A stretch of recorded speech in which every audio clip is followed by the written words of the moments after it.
Bismillahirrahmanirrahim. Alhamdulillahi rabbil alamin. Allahumma salli ala sayyidina Muhammad wa ala alihi wa sahbihi ajma'in.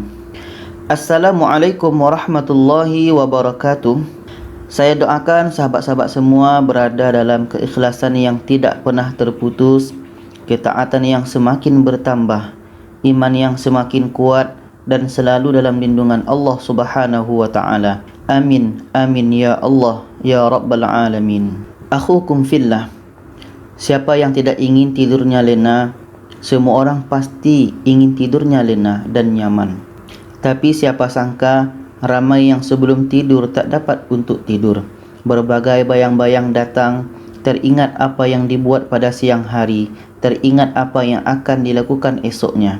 Handphone pun sebagai peneman, game pun ikut bicara, sehingga mata akhirnya tak dapat tidur.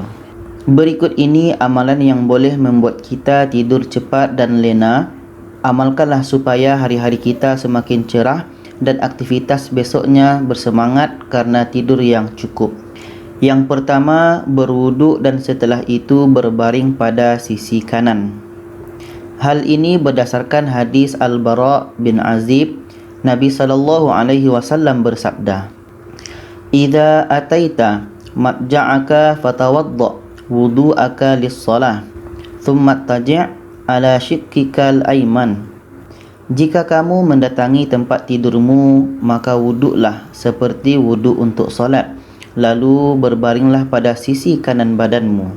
Hadis riwayat Imam Al-Bukhari dan Imam Muslim. Yang kedua, meniup telapak tangan dan baca 3 qul. Dari Aisyah radhiyallahu anha berkata, "Kana idza awa ila firashihi kulla lailatin jama'a kaffaihi thumma nafatha fihima faqra'a fihima qul huwallahu ahad wa qul a'udzu birabbil falaq wa qul a'udzu birabbin nas thumma yamsahu bihima mastata'a min jasadihi yabda'u bihima ala ra'sihi wa wajhihi wa ma aqbala min jasadihi yaf'alu dhalika 3 marrat." Nabi SAW ketika berada di tempat tidur di setiap malam, beliau mengumpulkan kedua telapak tangannya, lalu kedua telapak tangan tersebut ditiup dan dibacakan Qul huwallahu ahad, surah Al-Ikhlas, Qul a'udzu birabbil falaq, surah Al-Falaq, dan Qul a'udzu birabbin nas, surah An-Nas. Kemudian beliau mengusapkan kedua telapak tangan tadi pada anggota tubuh yang mampu dijangkau, dimulai dari kepala, wajah dan tubuh bagian depan. Beliau melakukan yang demikian sebanyak 3 kali. Yang ketiga, membaca ayat kursi sebelum tidur. Dari Abu Hurairah radhiyallahu anhu berkata, "Wakkalani Rasulullah sallallahu alaihi wasallam bihifzi zakati Ramadan, fa'atani atin faja'ala yahthu minat ta'am, fa'akhadhtuhu faqultu larfa'annaka ila Rasulillah sallallahu alaihi wasallam." Fadzakara al-hadits faqala idza awaita ila firashika faqra ayatal kursi la yazala 'alaika minallahi hafiz wala yaqrabuka syaitan hatta tusbihu. Faqala an-nabiy sallallahu alaihi wasallam, "Sadaqaka wa huwa kadzub, dzaka syaitan." Rasulullah sallallahu alaihi wasallam menugaskan aku menjaga harta zakat Ramadan. Kemudian ada orang yang datang mencuri makanan, namun aku merebutnya kembali. Lalu aku katakan, aku pasti akan mengadukan kamu kepada Rasulullah sallallahu alaihi wasallam. Lalu Abu Hurairah radhiyallahu anhu menceritakan suatu hadis berkenaan masalah ini. Selanjutnya orang yang datang kepadanya tadi berkata, "Jika kamu hendak berbaring di atas tempat tidurmu, bacalah ayat Al-Kursi, karena dengannya kamu selalu dijaga oleh Allah Subhanahu wa taala dan syaitan tidak akan dapat mendekatimu sampai pagi."